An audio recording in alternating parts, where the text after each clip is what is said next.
Welcome to our channel. Today we're diving into the incredible world of DNA. DNA is like a super detailed instruction manual found in almost every cell in your body. And guess what? Your DNA is unique to you unless you have an identical twin. We're going to unravel the mysteries of DNA and discover how it makes you, you. Picture a ladder, twisted like a spiral staircase. That's the basic shape of DNA, the famous double helix. This elegant structure was discovered in 1953 by James Watson and Francis Crick. DNA is made of two long strands running in opposite directions and connected by rungs made of chemical building blocks called bases. There are four types: adenine, A, thymine, T, guanine, G, and cytosine, C. They always pair up in a specific way, A with T and G with C. Think of it like this: if DNA were a cookbook, the double helix would be the binding that holds all the recipes together. And those recipes? They're the genes that give you your traits, from your hair color to your height. The beauty of this structure is that it allows DNA to replicate itself, ensuring that your genetic information is passed on to new cells. We've talked about the double helix structure, but what exactly makes DNA so special? It's the language of life, a code that determines everything about you. These letters are the four chemical bases, A, T, G, and C. Each group of three bases, called a codon, codes for a specific amino acid. Amino acids are the building blocks of proteins, and proteins are the workhorses of our cells, carrying out all sorts of important functions. Think of it like this: if DNA is the blueprint, then proteins are the construction workers that build and maintain our bodies.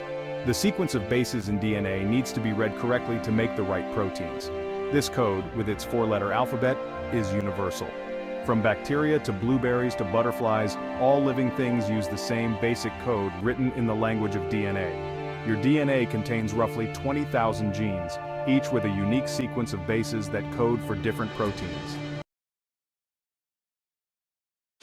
Our bodies are constantly growing and repairing themselves, but how do cells make sure they have a complete set of instructions, a full copy of your DNA blueprint?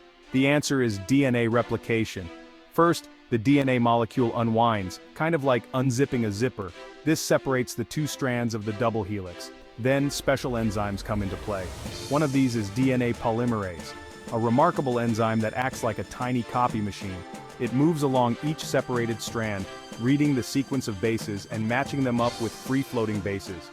DNA polymerase makes sure the new strand is a perfect match to the original. And just like that, one DNA molecule becomes two identical copies, each with one old strand and one new strand. We've talked about DNA as a perfect instruction manual, but what happens when there are typos in the code?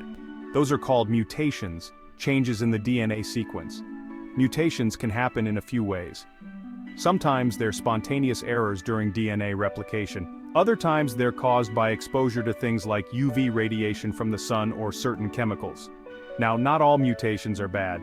Some are neutral, having no noticeable effect on an organism. Others can actually be beneficial, leading to variations that make an organism better suited to its environment.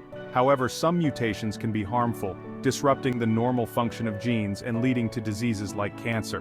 Scientists are hard at work studying mutations to understand how they contribute to diseases and to develop new treatments. Remember how we said your DNA is unique? Well, that makes it incredibly useful for identification, like a genetic fingerprint. That's why DNA is used in forensics to solve crimes. Forensic scientists can analyze the DNA in that blood and compare it to DNA profiles in a database. If they find a match, they can identify a suspect. But DNA evidence isn't just about catching criminals. It's also used to exonerate innocent people who were wrongly convicted. DNA testing is also used in paternity tests to determine the biological father of a child. And it can even be used to trace ancestry, connecting people to their long-lost relatives. The use of DNA technology is revolutionizing fields beyond forensics too. In medicine, it's being used to diagnose genetic disorders, develop personalized treatments, and even track the spread of diseases. Thanks for watching. If you enjoyed learning about DNA, don't forget to like, subscribe, and hit the bell icon for more amazing science content.